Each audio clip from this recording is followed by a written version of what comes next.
शरद पवार यांना सोडलं ही आपली चूक झाली असा पश्चाताप आता या आमदारांना होत असेल का? नमस्कार. राष्ट्रवादी फोडून अजित पवार यांनी अनेक आमदार पळवले खरे, पण पुढे सगळा अंधार दिसायला लागलेला आहे.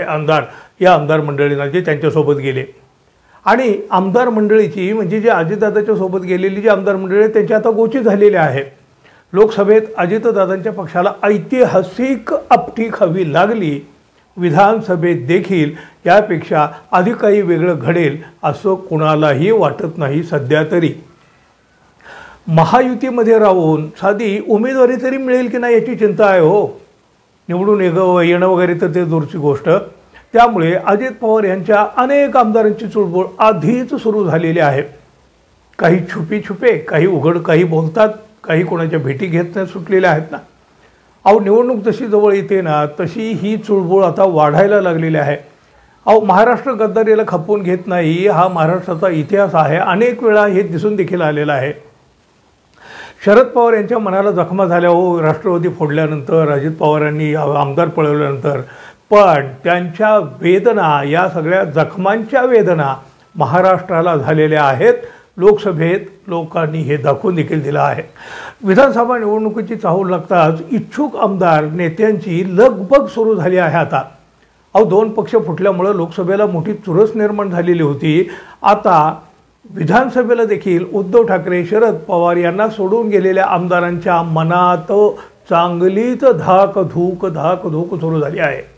ही धाकधूक एकनाथ शिंदे यांच्या सेनेतही आहे, अजित पवार यांच्या पक्षातही आहे. एवढंच काय, भारतीय जनता पक्षाच्याही अनेक आमदार नेत्यात अशीच अस्वस्थता आहे. एक तर तिकीट मिळेल की नाही याची चिंता आहे, आणि समजा तिकीट मिळालं तर निवडून येणार की नाही येणार हे सगळे प्रश्न या मंडळींना आता छळत आहेत, सतावत आहेत. एकही गद्दार निवडून येणार नाही असं विरोधक सांगत असतात. अर्थात असं होण्याची शक्यता जरी कमी असली, म्हणजे अगदी कुणीच येणार नाही असं काही घडणार नाही, पण यातले अधिक आमदार निवडणुकीत पडणार आहेत याचं चित्र मात्र दिसू लागलं आहे. बैलगाडी खरी कोणामुळे चालत होती याची जाणीव आता अनेकांना होऊ लागली आहे. म्हणजे या महामंडळींना आपल्यामुळंच बैलगाडी चालते असं म्हणतात ना, ते कोणाकोणाला वाटतं. असंच असतं. वेळ निघून गेल्यावर अनेक जण भानावर येत असतात, पण त्यावेळी काही उपयोग नसतो. हे तसंच असेल कदाचित. आता यातील काही आमदार परिस्थितीशी दोन हात करतील कदाचित, तर काही जण पतली गली शोधतील. आता हे सगळं वातावरण असतानाच अजित पवार यांच्यासोबत गेलेले एक आमदार निवडणुकीतून हळूच सटकू लागले आहेत बघा. ते आमदार आहेत सोलापूर जिल्ह्यातल्या माढ्याचे बबनदादा शिंदे. वास्तविक बबनदादा शिंदे यांना ही निवडणूक सोपी नाही. जनतेतून प्रचंड विरोध आहे. शरद पवार यांना मानणारा मोठा वर्ग माढ्यात आहे. शिंदे यांनी तर त्यांनाच धोका दिला आणि अजित पवार यांच्यासोबत जाणं पसंत केलं होतं. अर्थात बबनदादा शिंदे यांच्याही मागे ईडीचा ससेमिरा लागलेला होता. अजित पवार यांच्यासोबत गेल्यावर बहुतेक त्यांना दिलासा मिळालेला दिसतोय. त्यांना दिलासा मिळाला, ईडीनं वगैरे तुमच्या कारवाया कदाचित थांबल्या असतील, पण जनतेचं काय? जनतेत चीड, राग, नाराजी, संताप, तमाम मराठा समाजाचा पत्करलेला रोष. त्यांनाच काय, त्यांच्या कुटुंबातील कुणीही निवडून येऊ शकत नाही असं वातावरण सध्या माढा मतदारसंघात आहे. त्यातही शिंदे यांनी शरद पवार यांच्याकडच्या चक्रा वाढवलेल्या आहेत. तिथं तरी काही दाद लागताना काही मिळतंय का, किंवा तिथं काही थोडासा दिलासा मिळेल का, पुन्हा आपल्याला काही स्वीकारलं जाईल का, उमेदवारी मिळेल का, सगळं काही करून बसलं, पण तिथं काही दाद लागताना दिसत नाही. अखेर अजितदादा पवार यांच्यासोबत गेलेले या आमदार महोदयाने रणांगणातून पळ काढायला सुरुवात केली आहे. तब्बल 6 वेळा आमदार झाले, पण 7व्या वेळी त्यांच्या आमदारकीलाच साडेसाती लागले आहे. आता ते जनतेला म्हणू लागले आहेत, यंदा मला नव्हे माझ्या मुलाला संधी द्या. याचाच अर्थ बबनदादा शिंदे ह्यावेळी निवडणूक लढवणार नाहीत, आणि लोक त्यांच्या मुलाला तर अजिबात निवडून देणार नाहीत.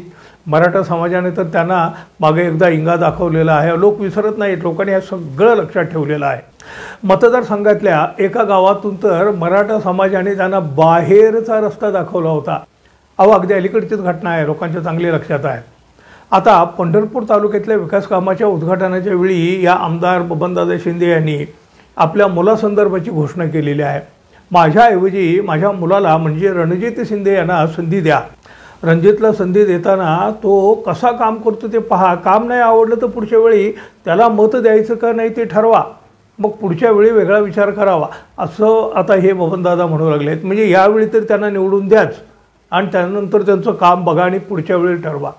अहो, जनता एवढी दूधखोळी राहिलेली नाही. आता अजितदादांच्या सोबत गेलेले एक आमदार मिळेल त्या मार्गाने बाजूला सरकण्याचा प्रयत्न करीत आहेत.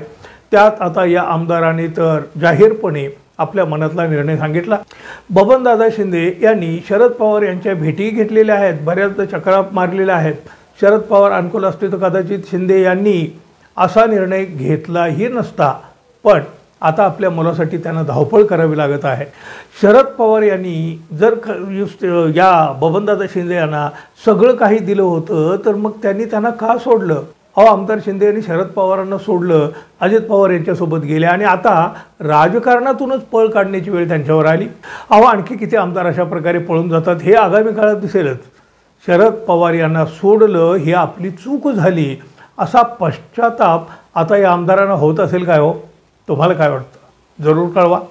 आणि हो, आपण अजून आपल्या चॅनलवर नवीन असेल किंवा अजून आपल्या चॅनलला आपण सबस्क्राईब केलं नसेल तर कृपया सबस्क्राईब करावं, ही तर अपेक्षा आहेच.